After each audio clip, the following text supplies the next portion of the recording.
सोचो, एक ऐसी मेट्रो सिस्टम जो दुनिया की सबसे सक्सेसफुल सिस्टम्स में काउंट होती है, फिर भी लॉस में चल रही है।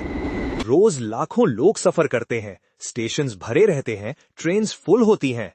फिर भी सवाल वही है, पैसा जा कहां रहा है? क्या ये सिर्फ टिकट का इशू है या कहानी इससे कहीं ज्यादा गहरी है? आज हम जानेंगे दिल्ली मेट्रो रेल कॉरपोरेशन की वो इनसाइड स्टोरी जो शायद आपने कभी नहीं सुनी होगी। Main story. दिल्ली मेट्रो सिर्फ एक ट्रांसपोर्ट सिस्टम नहीं बल्कि एक सपना था। 1990s में जब दिल्ली ट्रैफिक से घूट रही थी, तब एक विजन बना शहर को फास्ट, सेफ और मॉडर्न ट्रांसपोर्ट देने का। और फिर 2002 में दिल्ली मेट्रो ने अपनी पहली राइड शुरू की। लोगों के लिए ये किसी रेवोल्यूशन से कम नहीं था। आज दिल्ली मेट्रो दुनिया की सबसे बड़ी मेट्रो नेटवर्क्स में से एक है। हंड्रेड्स ऑफ किलोमीटर्स ट्रैक और रोज के मिलियंस पैसेंजर्स। पर इतनी सक्सेस के बाद भी एक शॉकिंग ट्रूथ सामने आता है। डीएमआरसी बार बार फाइनेंशियल प्रेशर फेस कर रही है। सबसे पहला रीजन कंस्ट्रक्शन कॉस्ट। मेट्रो बनाना कोई छोटा काम नहीं होता। अंडरग्राउंड टनल्स, ब्रिजेस, स्टेशंस, ये सब बनाने में हजारों करोड़ रुपए लगते हैं। दिल्ली मेट्रो के मल्टीपल फेजेस में टोटल कॉस्ट लाखों करोड़ तक पहुंच चुकी है। और ये पैसा आता है लोन से, जो लिए जाते हैं एजेंसी से, जैसे जापान इंटरनेशनल कोऑपरेशन एजेंसी।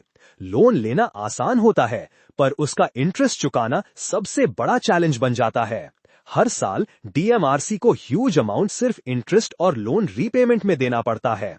यानी जो पैसा आता है उसका बड़ा हिस्सा उधार चला जाता है।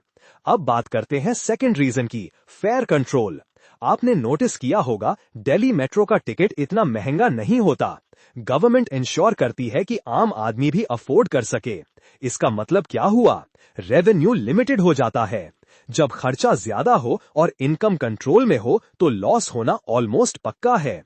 और इसी वजह से डीएमआरसी को बार बार फेयर बढ़ाने की डिमांड करनी पड़ती है। तीसरा रीजन है ऑपरेशनल। मेट्रो चलाना सिर्फ ट्रेन चलाना नहीं होता। Electricity, staff salaries, maintenance, security, ये सब मिलाकर हर दिन का खर्चा बहुत बड़ा होता है। दिल्ली मेट्रो को हर साल करोड़ों का इलेक्ट्रिसिटी बिल देना पड़ता है। और इंडिया में पावर कॉस्ट चीप नहीं है। चौथा रीजन, नॉन टिकट रेवेन्यू का कम होना। दुनिया के कई मेट्रो सिस्टम्स अपनी इनकम का बड़ा हिस्सा एड्स, शॉप्स और प्रॉपर्टी से कमाते हैं। दिल्ली मेट्रो भी ट्राई करती है, स्टेशंस पर एड्स, रिटेल शॉप्स, पार्किंग, पर ये रेवेन्यू अभी भी इतना स्ट्रांग नहीं है कि लॉसेस कवर कर सके। फिर आता है एक अनएक्सपेक्टेड झटका, 2020 का कोविड-19 पैंडेमिक। लॉकडाउन में मेट्रो महीनों तक बंद रही। ना कोई पैसेंजर, ना कोई इनकम, पर खर्चा वो कंटिन्यू रहा। इस एक फेज ने डीएमआरसी को फाइनेंशियली बहुत बड़ा नुकसान दिया। जब मेट्रो वापस चली, तब भी राइडरशिप पहले जैसी नहीं थी। वर्क फ्रॉम होम कल्चर ने भी इम्पैक्ट डाला। और फिर एक और हिडन फैक्टर, फ्री राइड्स और कंसेशंस। कई लोगों को डिस्काउंट्स मिलते हैं, स्टूडेंट्स, स्पेशल कैटेगरीज। ये सब सोशल वेलफेयर के लिए जरूरी है, पर रेवेन्यू पर इसका इम्पैक्ट पड़ता है।